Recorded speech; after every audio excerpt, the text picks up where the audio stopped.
Yochanan 3:16. Okay, so again, Yehukanan, yes, going back to his account, his good news account, gospel account to Yahusha. Okay. And when we do this, we also get to see like how congruent he is in his letter and his account of Messiah. Yeah. For Elohim so loved the world that he gave his only brought forth son, so that everyone who believes in him should not perish but possess everlasting life. For Elohim did not send his son into the world to judge the world, but that the world through him might be saved. He who believes in him is not judged, but he who does not believe is judged already, because he has not believed in the name of the only brought forth Son of Elohim. And this is the judgment, that the light has come into the world, and men love the darkness rather than the light, for their works were wicked. For everyone who is practicing evil matters hates the light and does not come to the light, lest his works should be exposed. But the one doing the truth comes to the light, so that his works are clearly seen, that they have been wrought in Elohim. So now let's go finish up 1 John chapter 5, verse 13 through 21. Back to 1 John 5.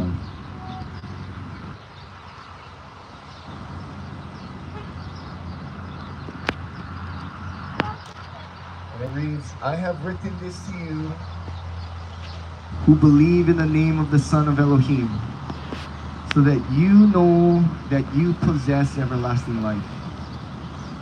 And so that you believe in the name of the Son of Elohim. And this is the boldness that we have in him, that if we ask whatever according to his desire, he hears us. And if we know that he hears us, whatever we ask, we know that we have the petitions that we have asked of him. If anyone sees his brother sinning a sin, not unto death, he shall ask, and he shall give him life for those not sinning unto death. There is a sin unto death. I do not say that he should pray about that. All unrighteousness is sin, and there is a sin not unto death. We know that everyone having been born of Elohim does not sin. But the one having been born of Elohim guards himself, and the wicked one does not touch him. We know that we are of Elohim, and all of the world lies in the wicked one. And we know that the Son of Elohim has come and has given us an understanding, so that we might know the one. We might know the true one, and we are in the true one. No, you haven't missed it. Ikaika's just speaking right this now. Is the true Elohim and everlasting life. Little children, keep yourselves from idols. Amen. Okay. So that's gonna conclude 1 John chapter 5. I hope you all got some good nuggets out of that. Okay, or even got confirmation on the letters of John in regards to the teachings of Yahusha, from his witness of him in his accounts. Okay. So we're now actually, Brother Lenny, he's prepared a little study for us, commandment number 9. So if we could actually kind of get into a semicircle, okay, gather up a little bit. Maybe we can have us over here wrap around this way, or maybe Lenny, you can just sit right there. You cool with that? Okay, we can just stay where we're at actually. All right. Brother Lenny's gonna give us a teaching on the 9th commandment.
what we believe in our scriptures, vice versa. But,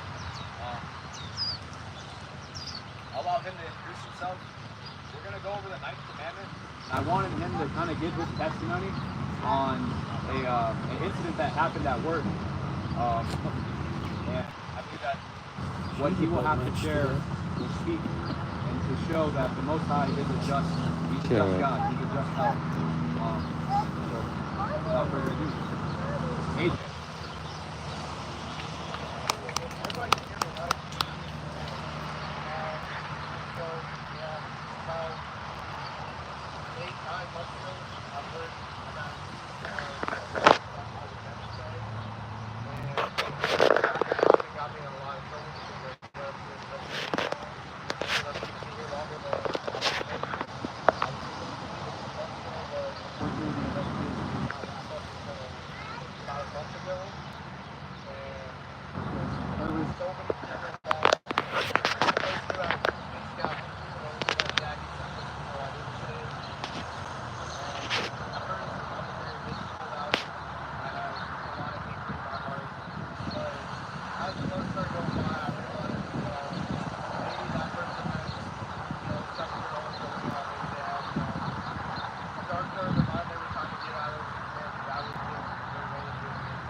Said things that were not true on behalf of what transpired.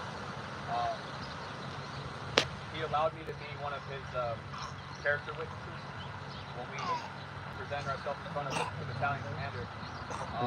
Where's the mom? It just goes to show that if we are not guilty of a crime, that the Most High will be just God. So I believe that he showed a lot of favor in this regard and not allowing a false accuser or a false witness, a false report to have this man on sexual harassment kind of charges. Kind of like Joseph. Really powerful witness. And his end result was just probation. So they didn't put him on anything or dig him. So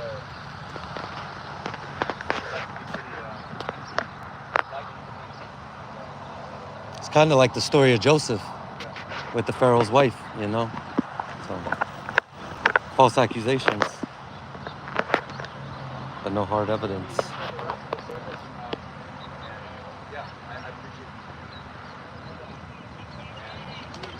You'll also be departing out of the Army too, for other reasons. And whatever that you can do in the future, that it is good.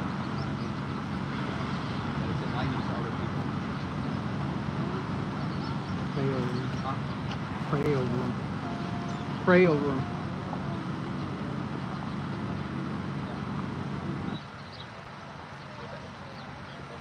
You guys gonna leave, okay? But no, thank you for coming.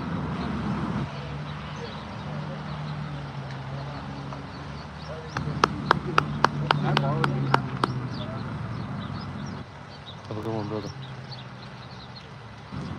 All right, so lately we've been going over the 10 Commandments written in Exodus chapter 20, which the 10 Commandments is that is the covenant that we agree to.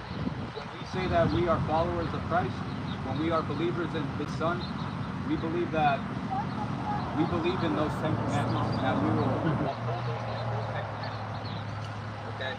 So, what is the first commandment?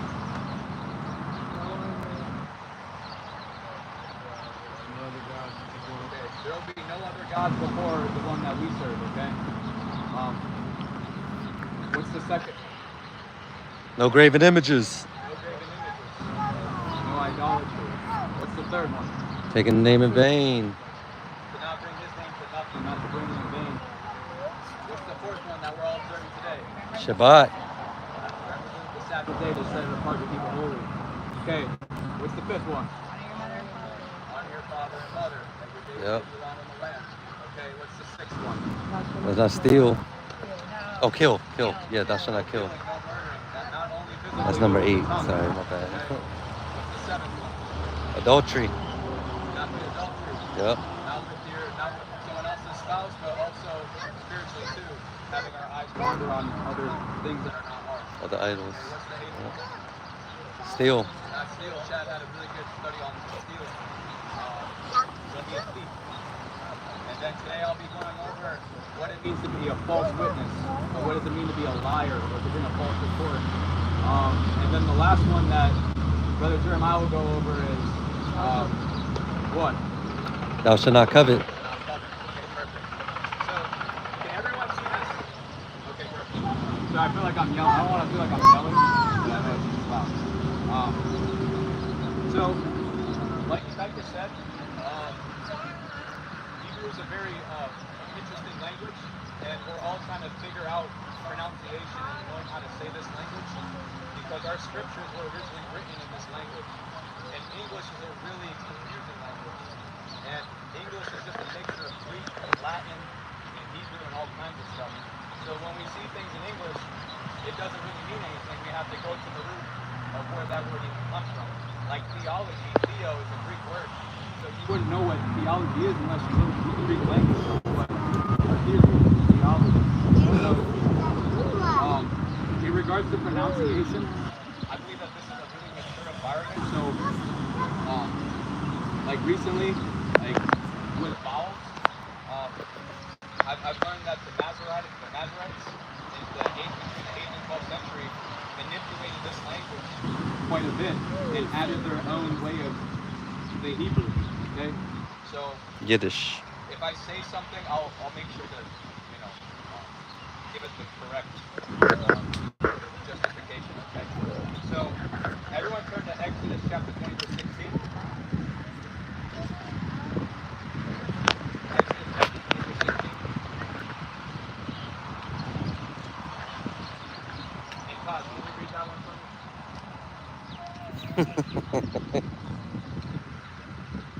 Would it help if I had a microphone?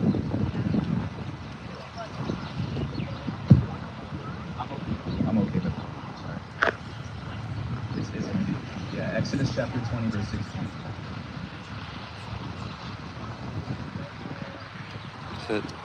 Sit. You do not bear false witness against me. So what does that mean? Just to show a hint, what does that mean to you? When you hear, you shall not bear a false witness, like, what's the first thing that comes to mind? Don't lie. It's a lie, right? To be a liar. Well, like your brother, Making up stories. what you just presented to us, other people coming against him and lying about something that didn't happen. Having a false report on someone, perfect. And that's why gossip. Anything else? Talking too soon, not knowing all the details, presenting opinions as facts. And this commandment is actually, when you start diving into it, it's really, the reason why I picked this one is because I absolutely know that I fall short in keeping this commandment, okay? Because this is a commandment that surrounds us every single day, and we have an opportunity to bear or not bear a false witness against our neighbor, okay? So Exodus 20, verse 16, you should not bear a false witness against our neighbor. So we're going to get into the language, okay? So bear, what does it mean to bear? Just in the English, what we know to bear. Carry. Wield. So hold. Yeah. Grab, Yeah. carry. Okay. I wish I had earpiece. Okay, so when you look at this word, to bear, where did I put it here? So it's na. So can everyone see this chart? Okay, so can you see it over here too? Is it visible? Okay, so it's the I. So it means to see, to know, to look, experience, to sight, or to perceive. Okay. The na is an activity, a snake, a life, a spiritual, reflective, and shiny. And then the ha is the man, to reveal, behold, praise, or worship. So when it means to bear, okay, you can kind of put this in a sentence, okay, but it means to know an activity of a man. So when you bear something, you know what's going on, you've witnessed something, you've seen something, okay? So to bear something, like, all right, I've seen what Maury was just doing, okay? I've heard what Maury just said, right? I experienced what Maury just did, okay? You are a witness. You just, yeah, exactly. Okay. False. What does it mean to be false? What is false? Wrong. Wrong. Untrue. What else? What else is it? Fake. Phony. Counterfeit. Rubbish. Hearsay. Heresy. You're a heresy. Counterfeit. Counterfeit, right?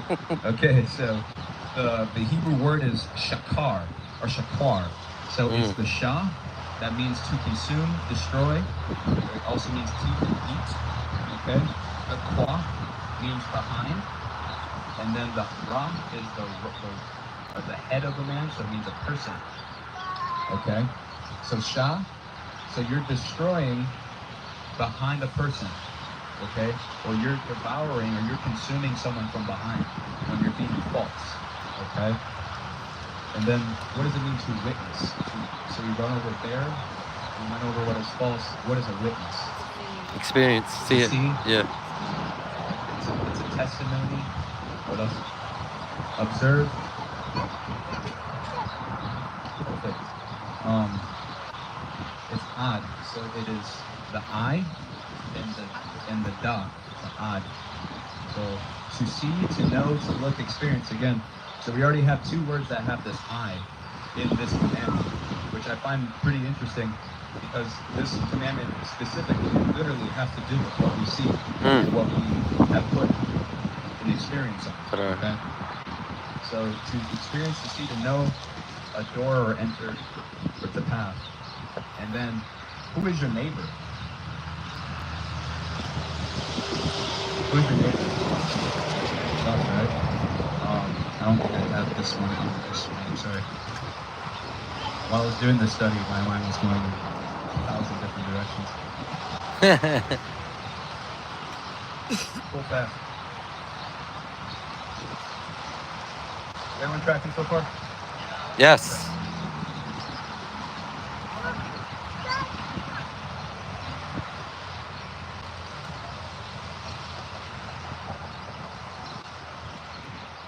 All right, neighbor. Another one. Okay, so it's the ra and it's the I. A person, to see, to know, to look, experience. So we have three words. Sorry, son. We have three words that have to deal with this I right here. So what we put our eyes on, what we hear, what we see is paramount. It's critical when it comes to this commandment. Okay. Thank you guys. That concludes our Hebrew teaching for today. So I wanted to bring up something that our master pulled up. Everyone turn to Matthew 19. Oh, I'm sorry. Let's go to Matthew 22 first. Matthew 22 verses 34 through 40.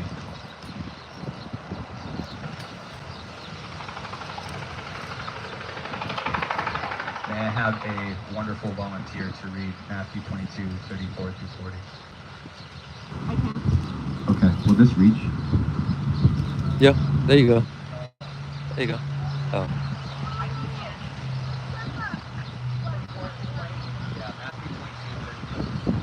But when the Pharisees had heard that he had put the Sadducees to silence, they were gathered together.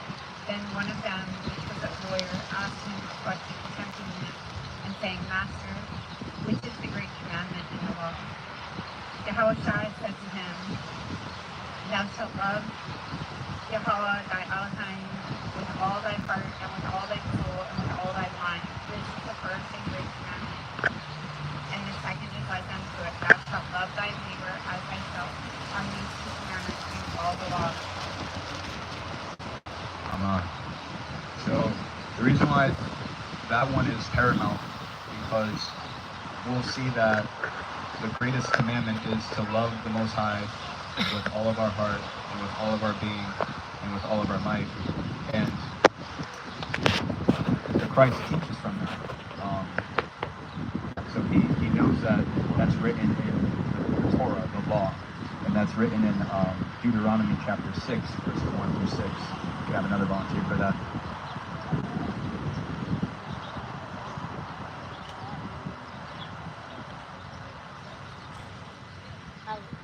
Okay, I'm gonna have Taylor read Deuteronomy chapter 6, verses 1 through 6.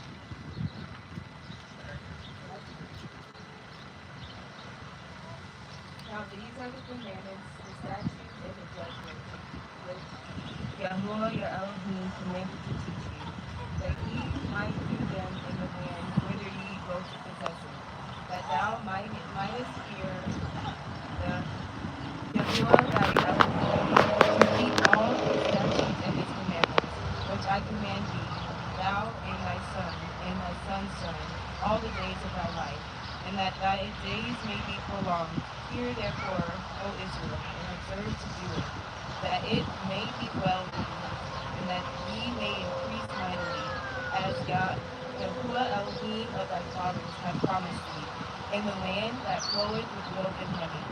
Hear, O Israel, Yahuwah our Elohim is one El, and thou shalt love Yah thy Elohim with all thy heart, and with all thy soul, and with all thy might. And these words which I command thee this day shall be in thy heart.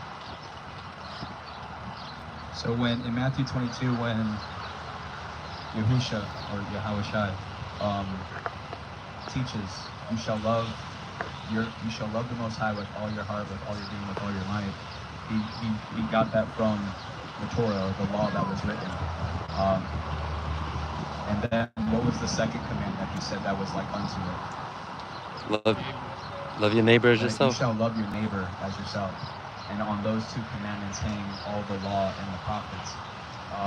You can find that reference in Leviticus 19, verses 9 through 10. Taj, you want to pull that one up?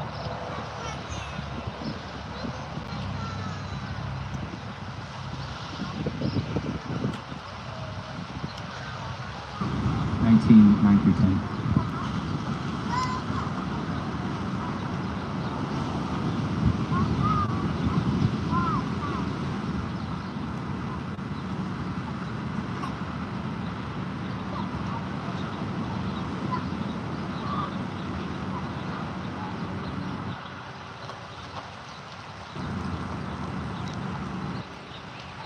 Do not take vengeance or bear a grudge against the children of your people, and you shall love your neighbor as yourself. Amen. Thank you. So when we say that we love the Most High, we keep to have no other gods before Him, to not have any idols or any graven images, to not take His name in vain, and to remember the Sabbath day and to honor your father and mother. And then when we say we love our neighbor, it means that we will not murder our brother, we will not commit adultery, we will not steal, we will not bear false witness against our neighbor, and we will not covet our neighbor's stuff.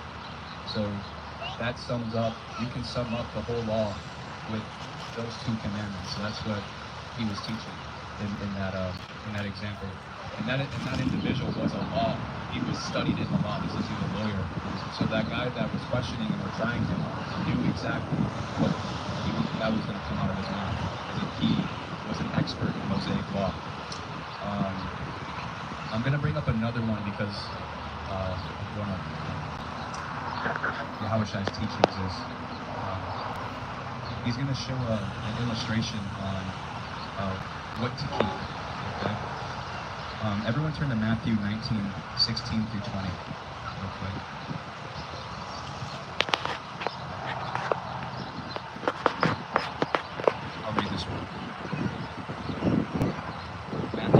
16. I'm sorry. Yeah, Matthew 19, verses 16 through 20.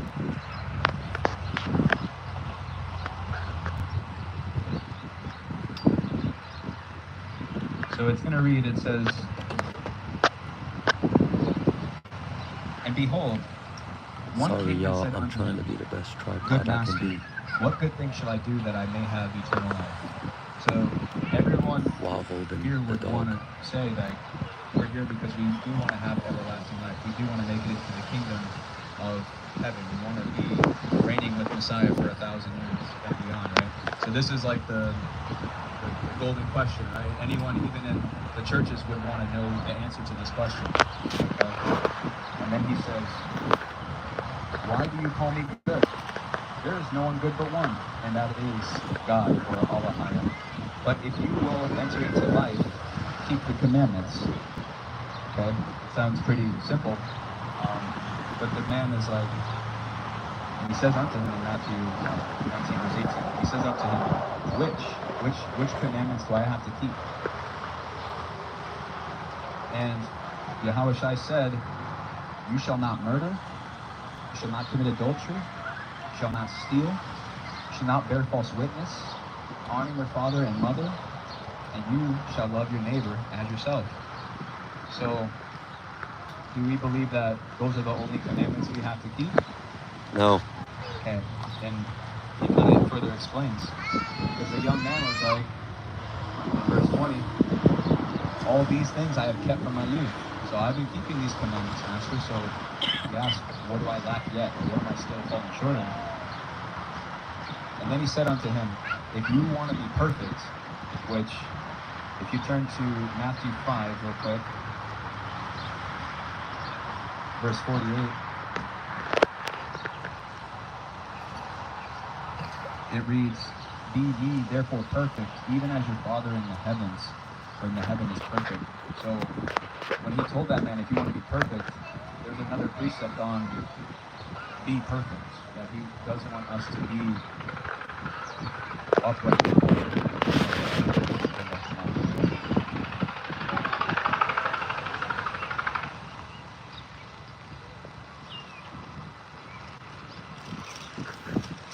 If you want to be perfect, verse 21, "Sell all that you have and give to the poor, and you'll have treasure in heaven, and come follow me."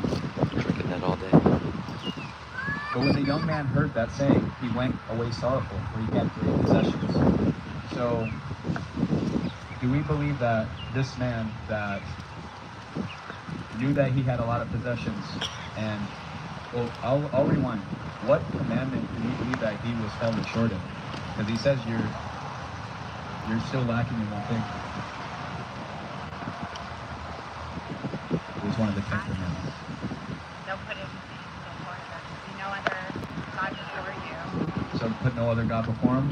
What else? He also was bearing false witness, because he said he was keeping all these commands since his youth, but then when he got questioned about it, he was actually coveting, so he wasn't. So Jeremiah was saying that he was also bearing the false witness. Jen said that he was having another God before him. And you're right, he was ultimately a coveter. Let it go. He wanted to keep his possessions. Let it And go. what's interesting about this commandment that he gave him is that that's actually written in the law, in the book of Leviticus. When it says when you gather your gleanings from your vineyard, do not fully reap it, right? You have to give that to the poor. So this rich young man probably had a lot of things to have, or he had a lot of things, but he didn't want to give them away. So even, it wasn't that he made that up on a thin air, like, oh, you sell what you have. No, that's actually something that's commanded if you do have a vineyard, if you do have crops. Okay? So I pulled that up just for the weight of, or the seriousness of it, is that, do we believe that that man that went away sorrowful, that he had many possessions, is he going to make it into the kingdom being a coveter? If he didn't repent, I mean, I'm not the judge, but said he went away sorrowful. So if he can't let go of his covetousness, if we can't put away our false witnesses, if we're murdering our brothers, right? If we're stealing before people, right? If we're not honoring our father and mother, So every single command Yep. written in the 10 are worthy of making it or not making it. Okay. Let's turn to Exodus chapter 23, verses 1 through 7.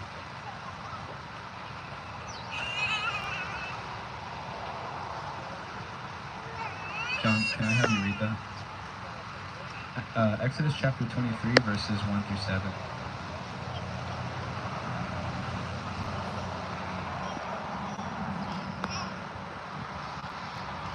Do not bring a false report. Do not put your hand with the wrong to be a malicious witness. Do not follow a crowd to do evil, nor bear witness in a strife, so as to turn aside after many, to turn aside what is right. And do not favor a poor man in his strife. When you meet your enemy's ox or his donkey going astray, you shall certainly return it to him. When you see the donkey of him who hates you lying under its burden, you shall refrain from leaving it to him. You shall certainly help him. Do not turn aside the right ruling of your poor in his strife. Keep yourself far from a false matter, and do not kill the innocent and the righteous, for I do not declare the wrong right. So the first verse there, it says, "Do not bring a false report." What's a false report?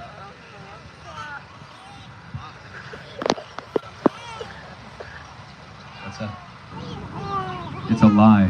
The report was false. So we're going to go over a story in the book of Numbers, chapter 13. That's actually the commandment that the children of Israel broke going into the land. It's quite a long story, but I'll try to sum it up. Could everyone turn to Numbers chapter 13?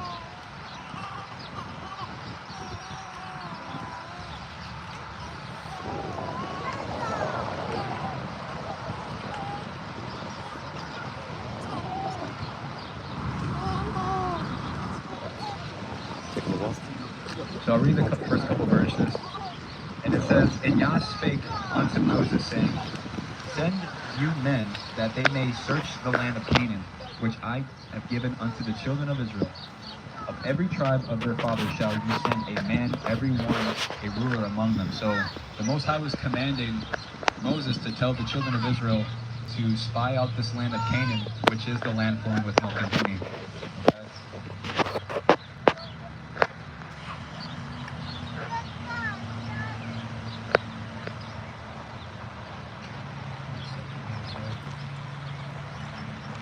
We turn to verse 31. So this is after they spent 40 days spying out the land, one from each tribe coming down. In verse 31 it says, "But the men went up with him and said, We are not able to go up against the people, for they are stronger than we." What are they already showing an example of? Fear. The Most High commanded the children of Israel to spy out this land for 40 days. And there's some people that come back and say this remark. What is that already showing? Well, they're not trusting him. It's bearing a false witness. Why is that bearing a false witness? Or why is that bringing a false report? What's that? Assuming? Yeah. They're not trusting. They're not trusting the Most High. And the reason why they're not trusting the Most High. Say again. Yeah, they're already showing like, well, we're not going to be good enough to take these people. They're putting mighty ones before him. Exodus 23 again.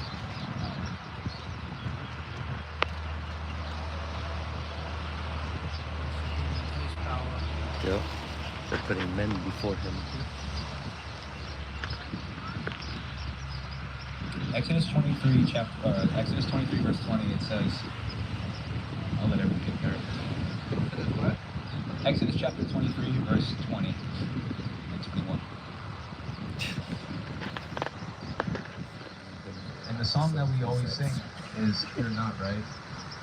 And this just goes to show, like, in our covenant, Exodus 23, that he will always send his angel, his messenger, to protect us, right? So behold, I send an angel before you. I send a messenger before you to keep you in the way and bring you into the place which I prepared.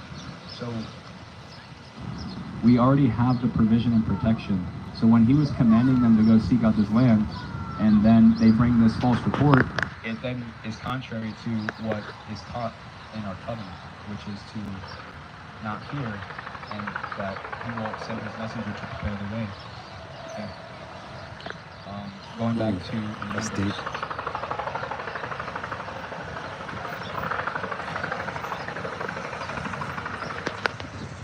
What is that? Numbers 13.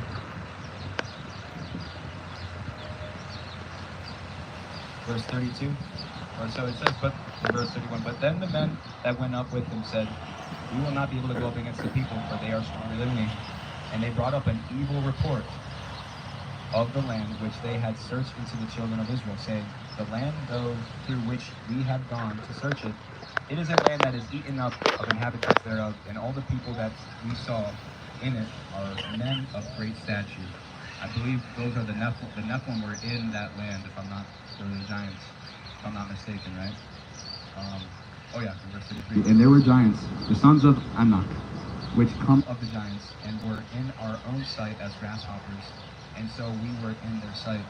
Do we believe that the Most High was pleased with this report? No, he called it an evil report. So anytime that we lack faith is actually a false witness against the Most High. We're calling him a liar, basically, if we lack faith. Which I found this to be intriguing. Who also had a false witness for against him?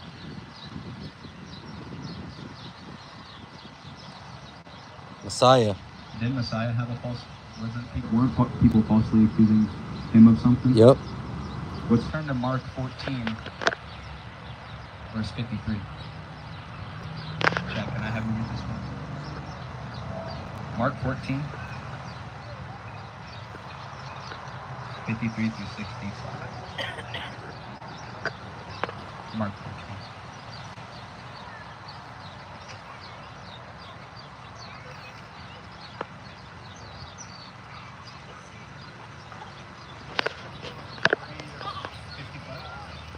They led Yahusha away to the high priest, and all the chief priests and the elders and the scribes came together to him, and people followed him at a distance, even into the courtyard of the high priest.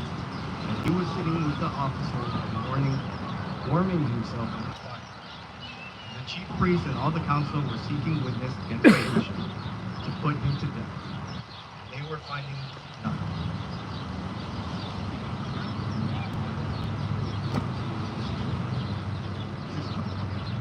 For many bore false witness against him, but their evidences did not agree. And some rose up and bore false witness against him, saying, we heard him saying, and shall destroy this dwelling that is made with hands, and with 3 days I shall build another without hands. And not even then did their witness agree. Then the high priest stood up in the center and asked Yahusha, saying, have you no answer to make? What do these witness against you?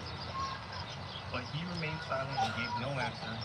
Again the high priest asked him, saying to him, are you the Messiah, the Son of the Blessed? And Yahusha said, I am. And you shall see the Son of Adam sitting at the right hand of power, and coming with the clouds of the heaven, and tearing his garments. The high priest said, what further need do we have of witnesses? You have heard the blasphemy. What do you think? And they all condemned him to be liable. And some began to spit on him, and to blindfold him, and beat him, and to say to him, prophesy. And the officers struck him with the palms of their hands. Thank you, Chad. So, what were they trying to accuse Christ of? Blasphemy. Blasphemy. It's a false witness. These are spotless and blameless lamb. So there'd be no way for him to ever bear a false witness. But I believe it's also written that these things that happen, they will happen also unto you. I believe that's written somewhere. So there's going to be false witnesses also born on us because we follow the Christ, right?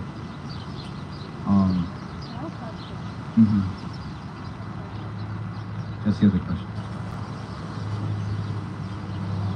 So what we were reading in 1 John chapter 5,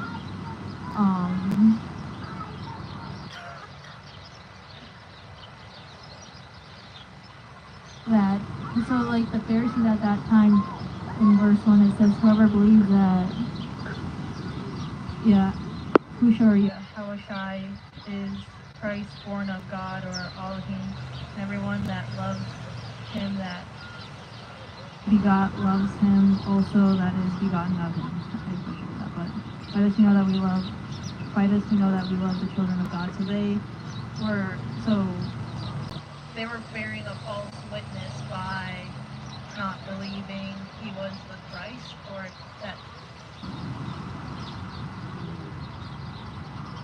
or, you know what I mean? That's a good question. Yeah. I get what you're saying. That's a good. Yeah. Who has an answer? Can you restate the question? That was a good question, though. Because like those Pharisees at the time were saying that he was blaspheming because he put himself as Elohim, yeah. Yeah, son of God, and so, but they would technically be with what John was saying. Yep. Yeah. I'm just going to put some more scriptures for you guys. So, in Mark, when they started killing him and beating him and striking him, what was his demeanor when all these accusations, when they were putting hands on him, what was his demeanor? Can I do whatever with it? Yeah. Roller coaster? Everyone turn to Isaiah 53, verses 7 through 9 real quick. All those answers are correct.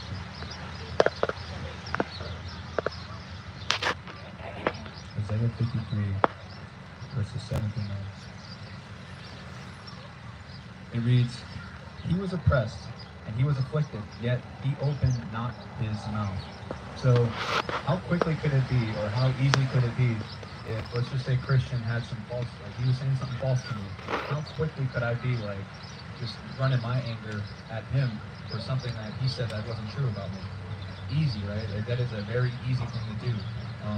But the example that he left behind was he didn't open his mouth at all. Like, they were bearing false witness against him.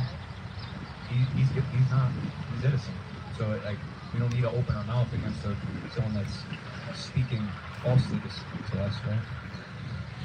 It also says he is brought as a lamb to the slaughter, and as a sheep before the shears is dumb, so he opened not his mouth. He was taken from prison and from judgment, and who shall declare his generation? For he was cut off of the land of the living, for the transgressions of my people was he stricken. And he made his grave with the wicked, and with the rich in his death. Because he had done no violence, neither was there any deceit in his mouth. Because if he acted out of his flesh for a moment there could have been deceit found in his mouth if he acted in the flesh.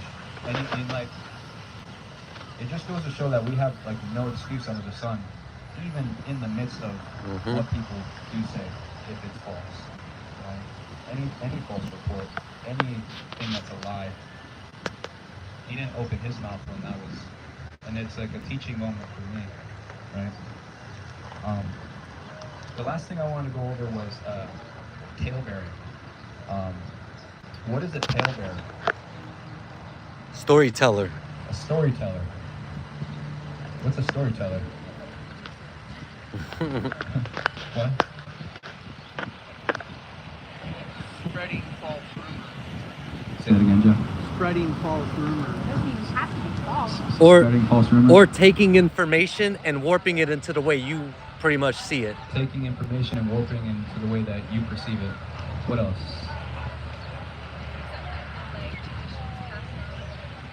Yeah. Okay. Yeah. What you got, Kai? So, I mean, there's that side of storytelling. And Yeah. then, you know, it's also on the good side, like giving a testimony. Yeah. You know, like telling a good story. Yeah. Like, there's not just bad storytelling. Yeah. It's actually telling a good story of my testimony, my Yeah. experience. Yeah. Exactly. If it's an accurate story, then it's an accurate story. It's a correct witness or testimony. Correct. Go ahead, Morris. Hold on, those aren't good. Hold on. When you were a child, you couldn't call someone. I mean, you give it to her. I'm not giving it to her. I like that. No, so those are good. King Solomon speaks quite a few times about talebearing. Shabbat shalom. Everyone turn to Proverbs 11:13.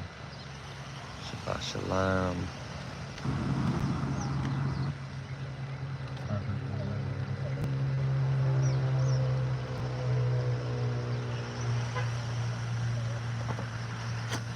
So in the King James it says, a talebearer revealeth secrets. So we already have a decent definition of a talebearer. That's going to be someone that's going to reveal someone's secret. And I know, me personally, I probably in this circle have shared at least one secret to someone else that is a secret and I shouldn't have said it. You know what I mean? Or, you know, I knew something about Lonnie that I probably should have never said to Maury. You know, I've more than likely have done that, okay? And if it's a secret, it's a secret. I shouldn't be revealing information that shouldn't be disclosed to people, right? So a talebearer revealeth secrets, but he that is of faithful spirit concealeth the matter. So let's just say, if I'm of good spirit and Lonnie told me something that's a secret, well, I gotta conceal it. I gotta be of good faith and not run my mouth about every little detail that may cometh. And I speak to myself more so because we're a pretty tight group. You know, we're a really tight group of people, and we all know each other. And we all know our goods and our downs and things like that. But do I have to mention what's going on in the Pika's life to? I know you're from Tahoe. What's your name again? David? Nice to meet you, David. No, I don't. It doesn't profit me anything. Did you have something? I have a precept. You have a precept? Okay, I'm gonna go Jen and then Christian. Well, You read it? yeah. Okay. Romans 1, starting at 20. Sorry, hold on.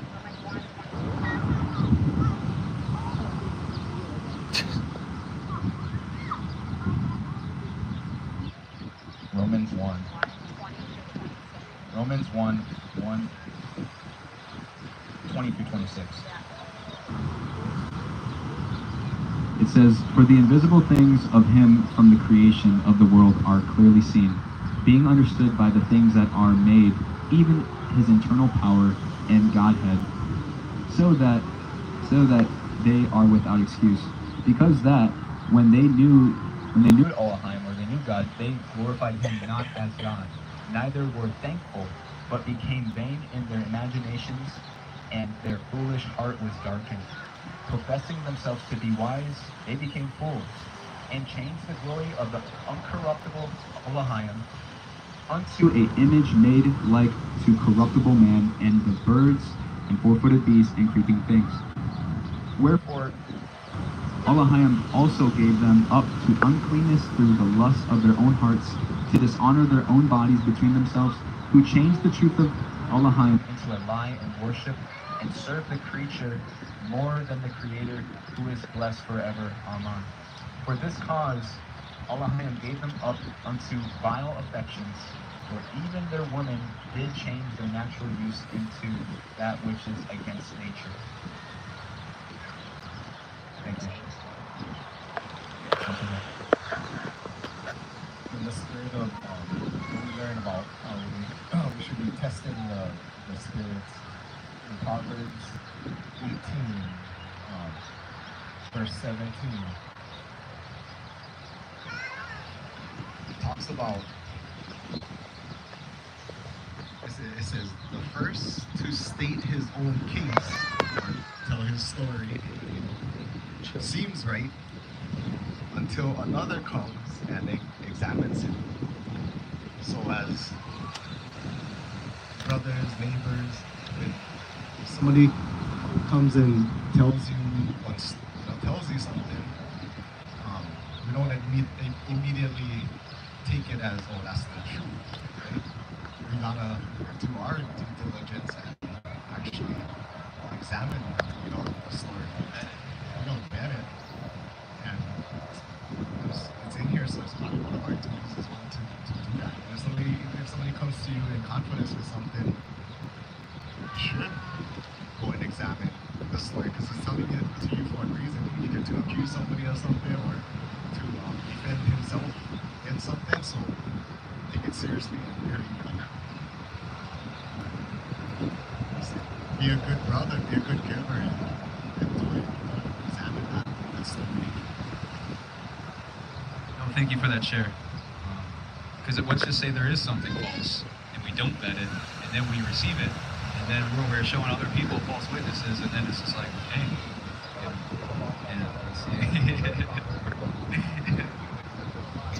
yeah. Here's a pretty famous one, Proverbs 18, verse 21. Proverbs 18, verse 21. And it reads, death and life are in the power of the tongue. Death and life are in the power of the tongue, and they that love it shall eat the fruit thereof. And the Christ also references us as trees, one that bears good fruit, and then the other that bears wicked fruit or rotten fruit. So if I'm speaking life to people, which would be the law and the prophets in the testimony, that I can control with my tongue.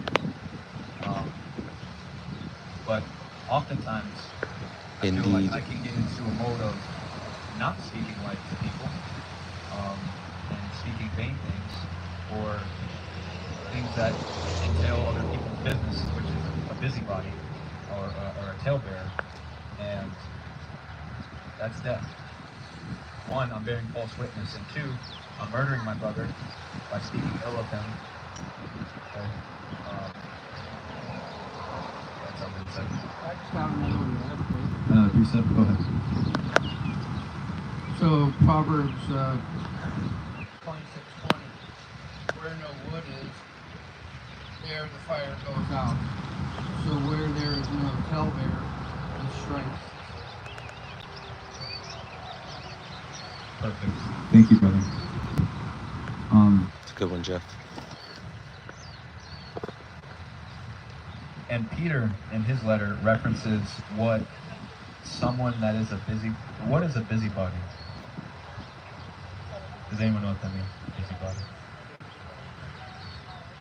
So Chad said, People that get in other people's business.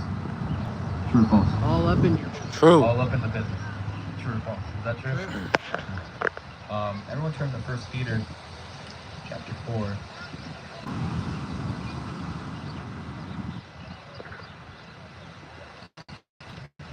We'll start with verse 14. It says, if ye be reproached for the name of Messiah.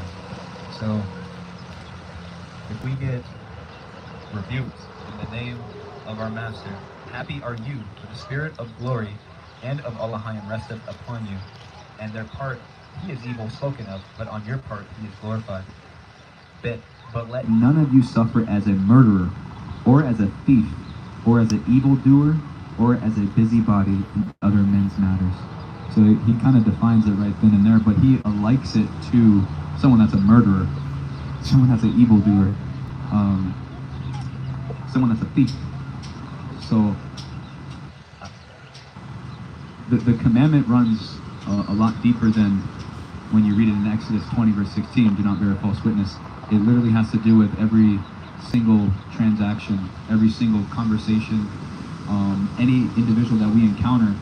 There is an opportunity for a false witness or something that's vain or something that's evilly spoken against one, and I have the opportunity to then bear it, which means that I experienced it, I've seen it with my eyes, I've heard it, and admonish that conversation, or I could continue to bear it and then walk away like it doesn't matter and it's a false report, and then I'm guilty by association because I did not let that brother or sister know that. No, that's not true. Yes, about that, he is. That's not true about that sister. This is the reality, right? And even at work, there's all kinds of gossip that happens, and it's just like a lot of me just wants to just turn another direction and not offend people by saying, like, stop talking, kind of thing. You know what I mean? And I think we all have pretty good examples, even in our day-to-day lives. Someone's just talking to you, Lonnie, and like they're rambling on about something, and they're talking about someone, and it's just like, dang, I have two choices here. I can continue to bear what they're saying, even though I know some of it's false, or do I admonish them and be like, stop. I'm good. Don't have to partake in that. And John is like a perfect example. He's like teaching me to slow down with my cadence of my tongue as well.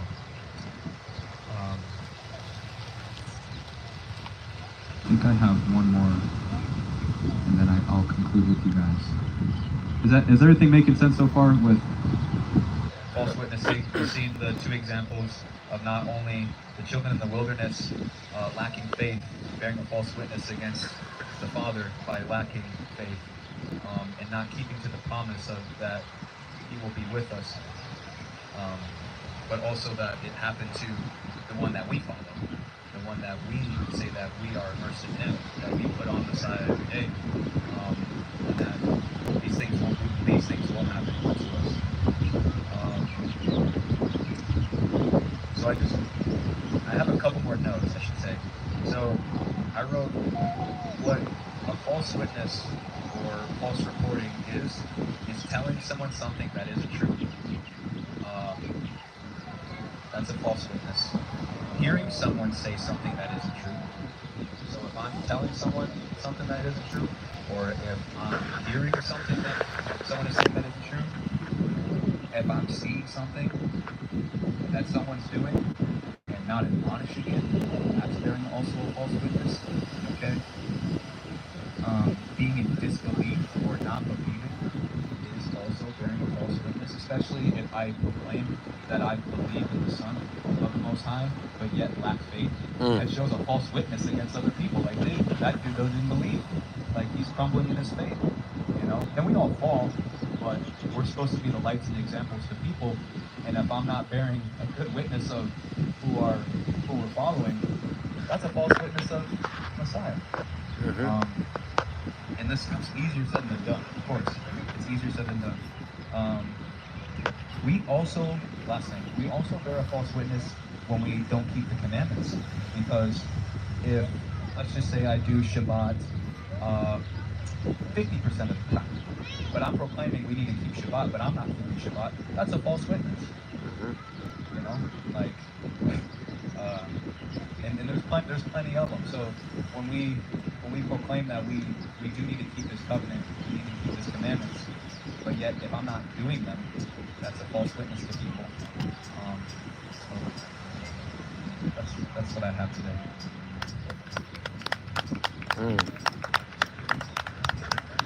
You made me think about.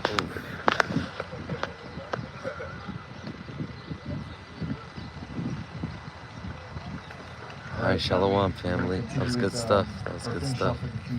Praise and worship to Heavenly Father Yahuwah.